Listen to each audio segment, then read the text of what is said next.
E agora nós temos um novo campeão e inédito da Copa Libertadores da América. O Botafogo conseguiu passar por vários desafios no jogo diante do Atlético Mineiro e venceu pelo placar de 3-1. O que nós podemos falar em relação às variações táticas e técnicas dessa partida? O Botafogo viria, para o confronto diante do Galo com a proposta de ser um time ofensivo, atuando de acordo com o brilho individual e coletivo do seu quarteto ofensivo. Pelas pontas, o Savarino e o Luiz Henrique, pelo meio, Thiago Almada, e na frente o Igor Jesus. Só que o que ninguém esperava é que com menos de 1 minuto de jogo, o Gregori fosse atuar de forma imprudente e temerária contra um adversário, entrando com a sola da chuteira e com uma força mais ríspida do que comum de acontecer. E aí levou o cartão vermelho, no meu ponto de vista, justíssimo, e a partir daí muda todo um panorama de jogo. Porque o Botafogo tinha uma proposta com 10 jogadores de linha, e a partir do momento em que teve um jogador expulso, ele teve que reformular a sua tática. E aí o que aconteceu? Sem o Gregori, naquele espaço específico de meio campo, o Marlon Freitas, que era o jogador mais próximo de contenção, ele atuou um pouco mais recuado. E em muitos momentos o Luiz Henrique, ao invés de ser um ponta, caía pela lateral, ajudando ali o Vitinho, E dessa forma o Thiago Almada, ele fazia a parte de meio campo, mais centralizado, o Savarino caindo pela ponta esquerda, e o Igor Jesus era o primeiro jogador que dava aquele combate ali no espaço de meio campo mesmo. Em muitos momentos o Botafogo atuou com uma linha de 6 jogadores atrás. Então tinham os zagueiros, o Adrielson e o Alexander Barbosa. O Marlon Freitas caía também ali pelo aquele espaço como se fosse um líbero, com a atuação de 3 zagueiros. Mais os laterais, o Alex Telles e o Vitinho. E o Luiz Henrique também acabava fazendo essa recomposição com 6.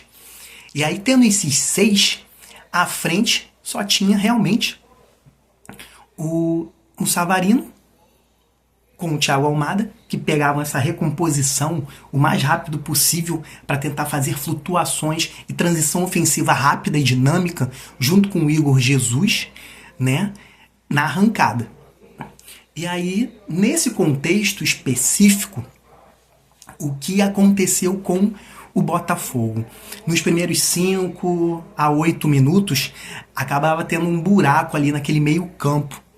Foi por onde o Atlético Mineiro conseguiu, implementar as suas ações ofensivas, No final do jogo, o Atlético teve quase 80% de posse de bola, O Botafogo um pouquíssimo a mais do que 20%, e aí cai por terra aquela situação de que o time que tem mais posse de bola é o time que vai atuar melhor, é o time que vai vencer, é o time que vai ter mais oportunidades, porque na verdade o jogo entre Botafogo e Atlético Mineiro mostrou totalmente o oposto em relação a isso.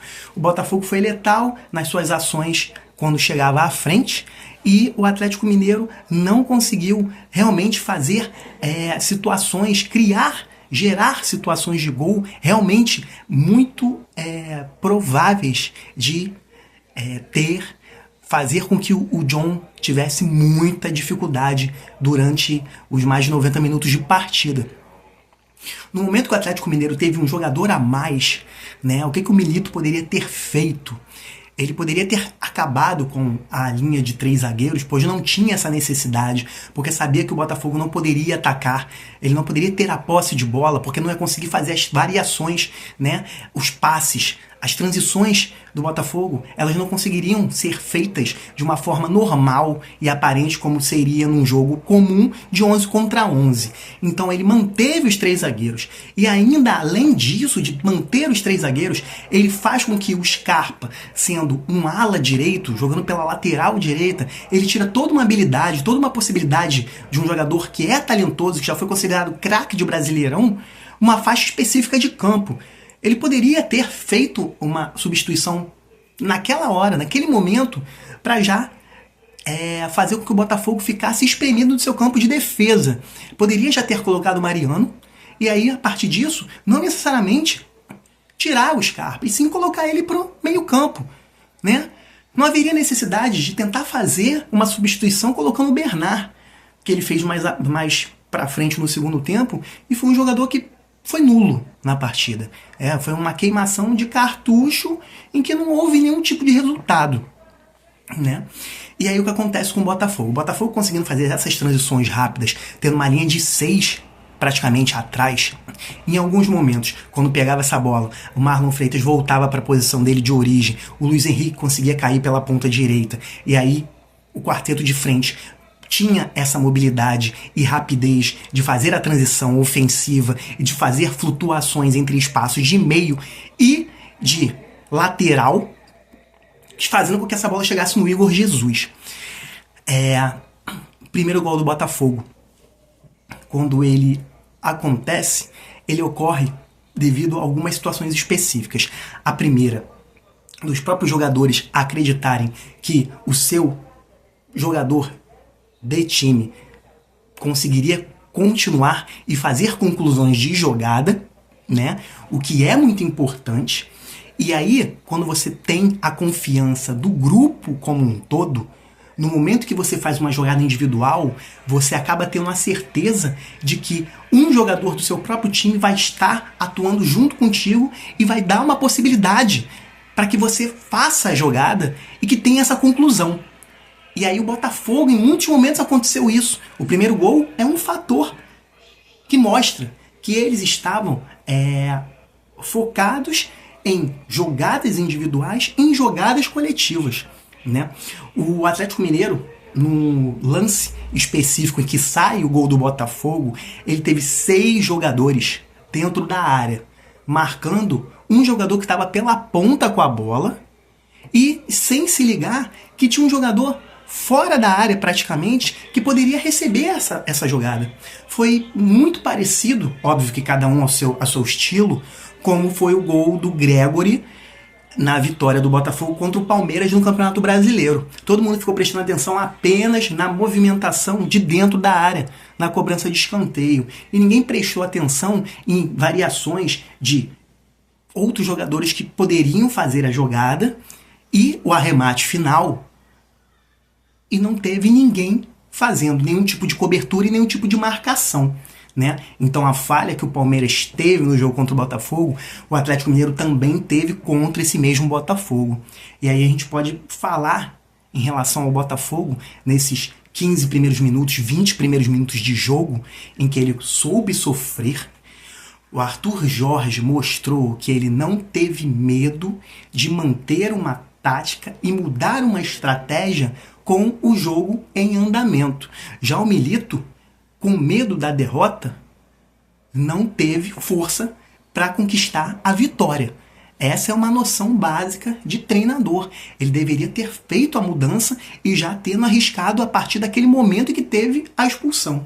Já o Arthur Jorge, ele realmente já estava pensando em colocar o Danilo Barbosa, né, para voltar ao espaço de 2 volantes, mais de marcação e contenção, mas depois ele pensou melhor e quis manter o quarteto ofensivo, porque são os jogadores que realmente decidem os jogos, né? No caso específico, o Luiz Henrique decidiu a partida no primeiro gol, né, em que ele participa do lance e finaliza, a remate final é dele. E no segundo gol, né, acaba sendo uma falha absurda. O Arana né, o Guilherme Arana, lateral do Atlético Mineiro, que é um jogador de seleção brasileira, né, é um dos jogadores cotados para serem titulares da seleção do Dorival Júnior, e fez uma partida muito abaixo da média para o talento que ele possui, né? Assim como o Scarpa também. Então os laterais, os laterais alas do Atlético foram personagens praticamente nulos durante a partida. E o Arana ainda conseguiu perder uma das principais jogadas, que acabou culminando com um gol de pênalti do Alex Telles pelo Botafogo. E aí o Luiz Henrique mostrou muita malandragem na jogada, em conseguir passar pelo Arana, tirar a bola que o Everson pegaria, e aí ter aquele choque, ter aquele contato com o goleiro do Atlético Mineiro. E a partir da revisão do VAR, né, acabou se mostrando que o juiz marcou o pênalti, e com o gol do Alex Telles, né, o primeiro dele com a camisa do Alvinegro, fez com que o Botafogo conseguisse o 2-0 no placar, ainda no primeiro tempo, com um jogador a menos, né, não precisando mudar a estratégia de jogo. Nós tivemos, então, os jogadores de frente, né, fazendo o que eles já sabem, mas o que foi, acho que o ponto-chave da partida foi o Luiz Henrique, estando ligado desde o princípio. Por que eu digo isso? Em muitos jogos, o Arthur Jorge, quando era perguntado nas coletivas de imprensa, dizia que o Luiz Henrique, ele sempre era sacado. No início do Arthur Jorge no Botafogo, com o Luiz Henrique atuando como titular, vocês podem pegar um recorte que sempre o Luiz Henrique era um jogador que era sacado. E quando se era perguntado o porquê de tirar o Luiz Henrique, o Arthur Jorge sempre dizia a mesma frase, de que ele precisa de intensidade, de que ele precisa de força, de que ele precisa manter uma constância do jogo, do início ao fim. E o Luiz Henrique é esse jogador que decide partidas, mas por muitos momentos ele some da própria partida. Às vezes ele fica durante um espaço específico que ele costuma atuar pela ponta e não faz uma cobertura, não auxilia o jogador de frente, né, que faz o primeiro plano de ataque, não auxilia numa segunda linha, não faz uma dobra ou uma troca de passes fazendo um 2 com o lateral do lado dele. Ele às vezes desaparece, se apaga da partida, né? E a gente acaba vendo que nos últimos jogos isso acabou mudando, né? Para muitos jogadores, quando ele acaba sendo convocado para a seleção brasileira, quando ele retorna ao clube, ele não volta no mesmo nível. Para o Luiz Henrique, isso acabou sendo diferente. Ele começou a ser escalado para a seleção, ele acabou sendo convocado e voltou ainda melhor para o Botafogo. E acabou que ele está chegando no ápice dele enquanto jogador do Alvinegro, com os outros 3, né, do quarteto também chegando no nível máximo. O Thiago Almada é outro jogador que precisou de um tempo para se adaptar, né? Ele não conseguia fazer os arranques e a armação de jogada. Então, acabava que o Marlon Freitas conseguia ser o melhor assistente, né, o melhor garçom de passes do que o próprio Thiago Almada. O que agora não está ocorrendo. O Thiago Almada tá pegando a responsabilidade do meio campo para si. Ele já se sente o dono e mentor criativo daquele meio campo. E agora ele pega aquela bola, ele dribla, ele passa, ele marca, ele vence, mesmo não tendo um porte físico avantajado, ele ganha pela velocidade, pela técnica e pela inteligência, né? Caso muito parecido do Savarino. Tiveram jogos que Savarino e Thiago Almada fizeram variações e movimentações de troca de espaço entre os dois, pelo meio e pela ponta, que acabava fazendo com que o adversário não tivesse mínima noção de quem marcar. Porque se você marca por zona, né, você marca por um espaço específico. Quando você marca individualmente, você tem que conseguir projetar o que o jogador que você está marcando vai fazer logo após receber a bola. E pior do que quando recebe a bola é quando ele faz o deslocamento sem a bola já para receber num ponto futuro, o que é muito mais difícil. Você tem que antever as jogadas e se você está correndo de uma forma diferente daqui quem está recebendo, né, a tua velocidade é menor. A tua velocidade, teu arranque acaba sendo menor. Então você vai acabar chegando depois do que o adversário na construção da jogada. E você vai ter que ter uma percepção muito mais rápida, né, um tempo de reação bem maior para conseguir tirar essa bola deles. Então, foi o que aconteceu muito. Tem acontecido nos últimos jogos do Botafogo, até nos jogos que o Botafogo não venceu no Campeonato Brasileiro, né, a criação de jogadas acaba sendo muito grande, né? A quantidade de chances claras de gol que a equipe tem feito está sendo muito maior do que qualquer adversário.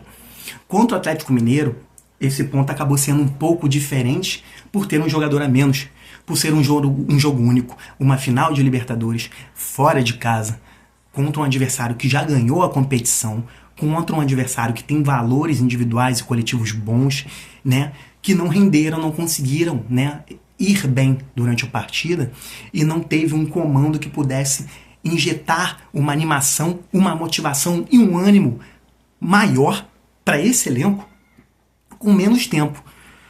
Porque no segundo tempo o panorama da partida acaba sendo muito diferente, né? E aí o que acontece? A gente tem esse recorte de primeiro tempo em que o Botafogo sai com 2-0 no placar, né? Com os jogadores já fadigados, exaustos, cansados, com o João fazendo umas duas boas defesas, né? Que o Atlético poderia ter feito um gol e acabou não fazendo. O Botafogo sai para o intervalo com a seguinte missão. Temos mais 45 minutos de jogo, nosso quarteto ofensivo está cansado, mas nós temos o domínio da partida. Só que em algum momento vão começar a ter as alterações e provavelmente o adversário não vai voltar com esse mesmo grupo que terminou a primeira etapa, né? Porque a gente via, como eu disse anteriormente, Scarpa e Arana foram nulos. O Daverson, né, que acaba sendo sempre uma boa opção ofensiva, não conseguiu render. O Paulinho já está há muito tempo jogando no sacrifício, ele não está 100%, né, tomando, injeções, fazendo um tratamento conservador para que não operasse antes dessas decisões que o Atlético teve, né, nessas últimas semanas. Então é um time também desgastado porque nós estamos em fim de temporada, né? E tendo o Hulk como sua principal arma, só que pelo espaço de campo que ele estava utilizando na primeira etapa, ele não estava conseguindo construir aquelas jogadas, né? E aí tem um intervalo, finalmente o Milito saca um dos zagueiros, bota o Mariano que entrou e foi uma surpresa, né, uma grata surpresa para o panorama da partida. Ele atuou muito bem, ele tentou fazer lançamentos, ele tentou fazer aquela bola em que os marcadores, né, eles tentam fazer uma linha, né, com 2 ou com 3 a linha. E aí ele joga aquela bola nas costas de um desses jogadores e o jogador da própria equipe, né, no caso Vargas, muitas vezes aconteceu isso, Vargas passava por trás dessa defesa do Botafogo que tentava fazer uma linha de impedimento e não conseguia, ou então o jogador que estava junto com o Vargas não conseguia fazer com que tivesse a mesma arrancada para bater de frente.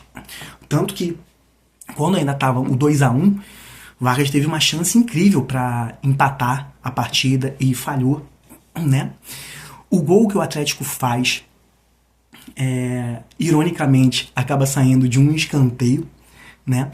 Acaba saindo de um escanteio em que a bola ultrapassa o primeiro pau, a primeira parte, né, da trave, vem para a segunda, ninguém marca quem tá vindo de trás, que no caso era o Vargas, que não precisa nem subir para fazer o cabeceio, ele testa perfeitamente na bola, ela pega uma força boa, entra na parte superior, né, quase perto do ângulo, e o John não consegue pegar essa bola, porque ela vem com muita força mesmo, e os zagueiros do Botafogo estavam mais preocupados com os jogadores que estavam na linha próxima a eles, e não de quem estava atrás. Então acaba sendo curioso. Por quê?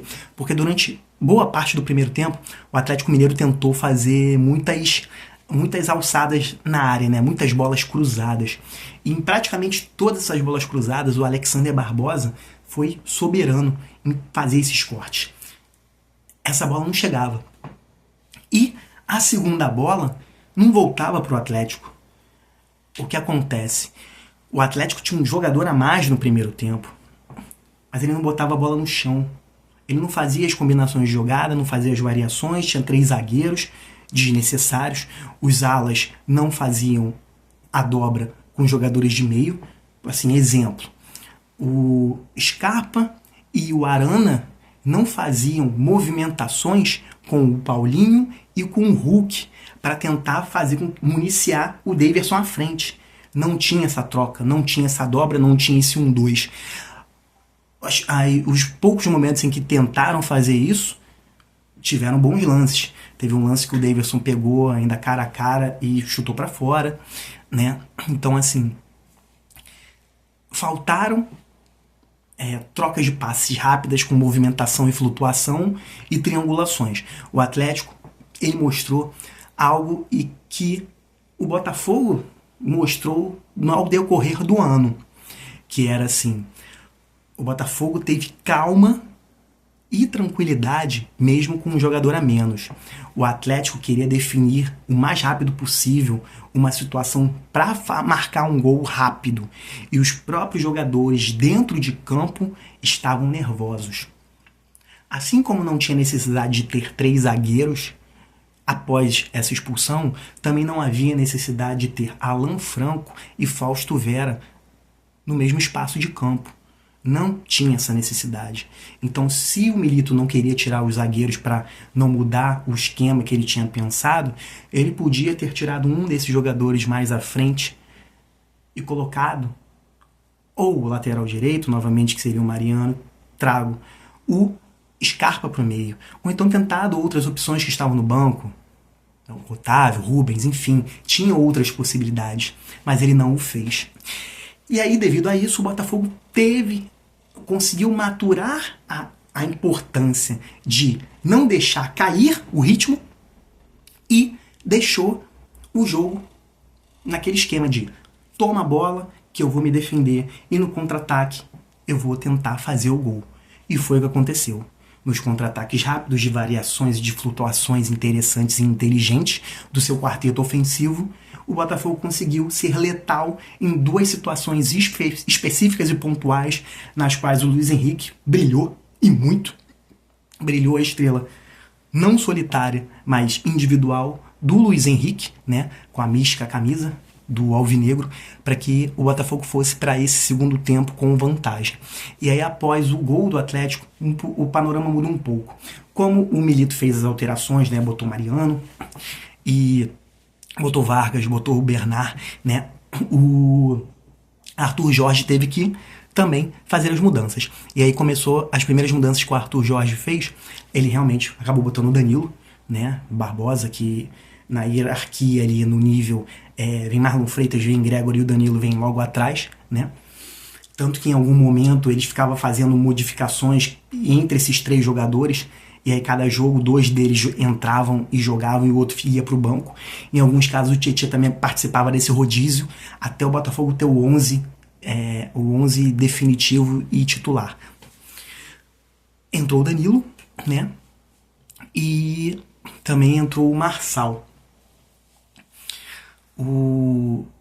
Tendo o Marçal em campo, aquele lado, aquela faixa específica da lateral esquerda, o Botafogo já tinha o jogador mais recuado mesmo, né? Um jogador que ia ser praticamente defensor. Ele não ia passar à frente. A segunda linha ali de meio campo, para fazer armação de jogada, para tentar o arranque e fazer algum tipo de lançamento, auxiliar ao ataque, era fato de que pela esquerda o Botafogo não ia passar mais.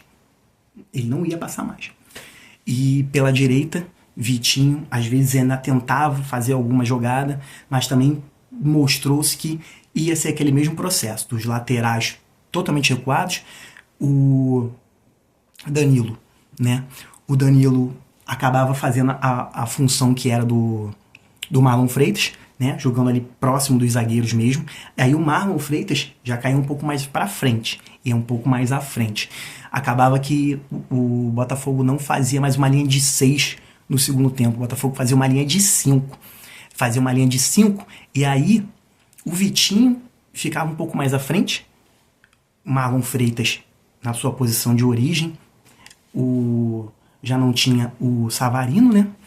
E o trio da frente acabava mantendo o Thiago Almada. Luiz Henrique caiu um pouco mais à frente também, mas ele conseguia fazer a ida e a volta, ele fazia essa transição. Mas o Luiz Henrique já podia atuar um pouco mais com o Igor Jesus, né? Chegou um momento que o Atlético jogou muito ofensivamente. No início do segundo tempo, os primeiros 15 minutos, 20 minutos, o Atlético fez uma enxurrada levou o Botafogo para trás, teve as oportunidades, mas faltou o arremate final, né? Eles tinham a posse de bola, eles faziam as viradas de jogo, né? Ou as transições de meio ponta, abre, passa. E aí, o que foi o plus do Atlético Mineiro? A mudança de espaço por onde o Hulk atuava. Ele para de atuar centralizado, ele joga mais para lateral, né? Para ponta. E no momento que ele vira um ponta, ele começa a dar muito mais trabalho pro Botafogo, porque ele tinha com quem jogar. O Vargas entrou e entrou muito bem, né? O Davidson não fez uma boa partida. Então o Vargas acabava sendo um jogador que, na construção de jogada, ele conseguia fazer a finalização, ele conseguia dar o remate dele. O Mariano, com as suas assistências, com a sua visão de jogo, com a sua percepção de deslocamento, fazer com que o Botafogo sofresse. E aí ele botou muitas vezes o Danilo Barbosa e o Vitinho, né, numa furada, porque em muitos lances o Mariano jogava essa bola nas costas, né, dos jogadores de meio. Danilo um pouco mais avançado, mas ainda atuando ali praticamente na zaga. Teve o lance que o Adrielson foi devolver a bola, teve uma falha de comunicação entre Adrielson e Danilo Barbosa, que o Vargas teve uma outra grande chance de empatar a partida e não conseguiu. E aí foi o pior momento do Botafogo no jogo, quando o Atlético tinha jogadores, né? O Vargas e o Hulk estavam. O Hulk melhorou e o Vargas entrou num nível muito bom, assim como o Mariano. Então, pelo menos, o Atlético tinha 3 jogadores que poderiam decidir, ou com uma assistência ou com um lance claro de gol. A partir dessa situação específica, o Arthur Jorge faz uma terceira troca, né, de jogadores e de situação de jogo, que aí é a troca que finaliza e dá o título ao Botafogo.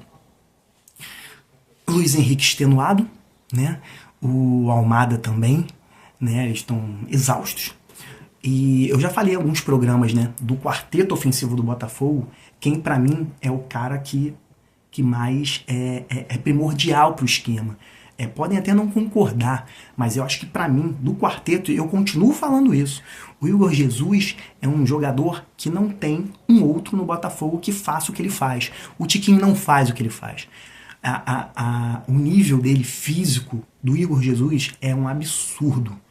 É um cara que marca do início ao fim, vem pegar a bola, constrói jogada, faz parede quando é centroavante, faz batida, finaliza, marca gols, né? Ajuda pelas pontas, é um jogador muito diferenciado. Então, assim, é um jogador que não existe hoje no futebol brasileiro. Não digo que ele é o mais habilidoso, não digo que ele é o mais técnico e nem o maior velocista, mas ele é nota 7, 8 em todos esses quesitos. Então, numa média, ele acaba sendo o mais completo. O Luiz Henrique é o mais genial. O Thiago Almada é o mais técnico. O Savarino é o velocista, que está em todos os espaços do campo, você pode contar com ele a qualquer momento. Mas o Igor Jesus é vital para o esquema do Arthur Jorge, e ele sabe disso. Ele tem total noção. Ele sabe que pode contar com esse cara por 90 minutos. E sabendo disso, o que acontece? Ele bota outras 2 peças que são excelentes e que estão no banco. Estavam no banco, né? Que é o Matheus Martins, né? E o Júnior Santos, né? O Júnior Santos entra tendo que fechar uma das laterais, né? Uma das pontas Só que ele entra com muita vontade. Tanto é que tem lances que ele pega a bola e se atrapalha com a bola, tenta fazer um arranque, tenta fazer uma jogada ofensiva, sendo que era o momento de tranquilizar. Faltavam 10, 15 minutos para terminar o jogo. O Atlético já estava no desespero. O Botafogo tinha que tentar tranquilizar e normalizar a partida. Só que o Júnior Santos entrou numa voltagem de 220. O jogo estava já em 110, mas o Júnior Santos entra em 220 e o Arthur Jorge pede para ele dar uma acalmada, né? Diferente do Matheus, que cai pela esquerda e ajuda ali, porque a parte esquerda do Botafogo estava bem difícil de ser defendida, porque a parte direita do Atlético estava com muitas funções, estava muito difícil mesmo, né? Então o que acontece?